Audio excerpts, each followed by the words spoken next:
Coucou tout le monde, j'espère que vous allez bien. Ici Mademoiselle Café et bienvenue sur la chaîne. Alors aujourd'hui, on se retrouve pour la 4e et dernière vidéo du défi 1 mois sans sucre. Allez, à tout de suite.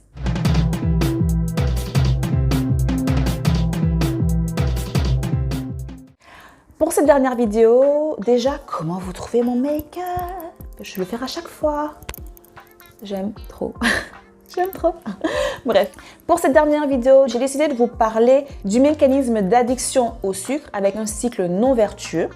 Ensuite, des différents types de diabète. Le dernier sujet que je voulais aborder avec vous, c'est le sucre en société, parce qu'il y en a partout, partout, partout. Alors, je trouvais intéressant, au-delà de mon expérience, de m'aider. Alors, je vous le remontre pour ceux qui n'auraient pas vu les autres vidéos, de m'aider de ce livre-là. En fait, j'aime beaucoup avoir une base pour avoir des données un petit peu, je dirais, scientifiques et de personnes qui savent de quoi elles parlent. Déjà, il faut savoir que l'ingestion de sucre fait intervenir 3 hormones. L'insuline, la dopamine et la sérotonine. Ces 3 hormones, on va les séparer en 2 catégories, qui sont les hormones dites addictives, je mets des grands guillemets, et l'hormone de régulation.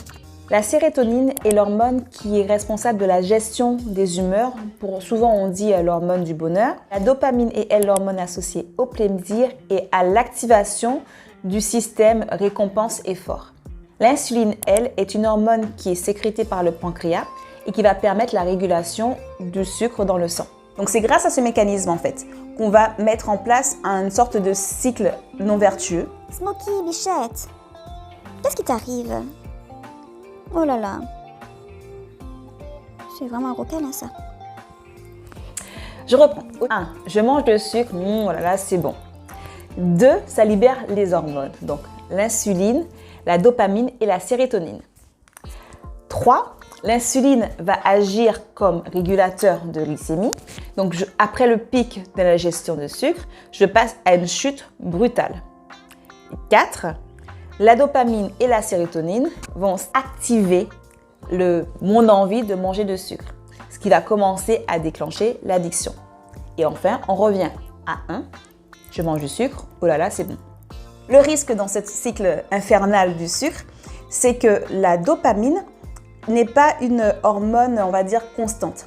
C'est-à-dire que première fois qu'on va manger quelque chose de sucré, on aura un niveau de dopamine qui sera ici. Et avec un niveau de bonheur qui sera là. Sauf qu'on se rend compte que lorsqu'on continue à consommer de sucre, pour rester à ce niveau de bonheur qui est ici, il faut que la dopamine soit là. Et donc que la quantité de sucre soit là. Et ainsi de suite. Et c'est là en fait que le problème se pose. Petite précision, on peut limiter son addiction au sucre en trouvant d'autres méthodes pour sécréter la dopamine et la sérotonine. Et il existe des choses assez simples, comme varier les repas, éviter de manger toujours les mêmes choses. Ne pas prendre ce défi comme une sorte de régime en mangeant que de la salade et tout. Au bout d'un moment, ça nous ennuie et en fait, il n'y a rien de pire pour perdre du poids si vous le faites dans cette démarche-là. Il y a ensuite faire des activités qui nous font plaisir, donc écouter de la musique et bien sûr de faire du sport.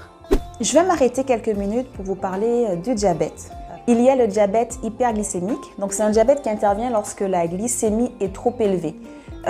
Et que du coup, la quantité d'insuline qui est présente dans le sang n'est pas suffisante pour réguler la glycémie. Ensuite, il y a le diabète de type 1, donc c'est le diabète dont je vous ai déjà parlé, qui est un diabète héréditaire. Il concerne généralement les enfants ou les jeunes adultes. Et en fait, il survient lorsque l'organisme ne produit pas ou alors très peu d'insuline. Ce type de diabète est un diabète qu'on appelle insulinodépendant, c'est-à-dire que ces personnes diabétiques doivent s'injecter régulièrement de l'insuline et que ce n'est pas quelque chose qui est lié à leur alimentation ou à un surpoids, contrairement au diabète de type 2.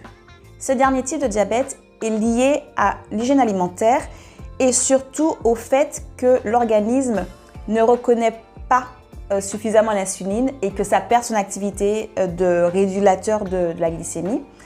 Et donc, pour améliorer ce diabète, il est nécessaire d'avoir un régime alimentaire relativement strict. Ce qui peut être un peu troublant lorsqu'on se lance dans le mois sans sucre, c'est le rapport que peuvent avoir les gens par rapport à ce défi. Vous allez rencontrer différents types de personnes, il y a des façons différentes de les aborder.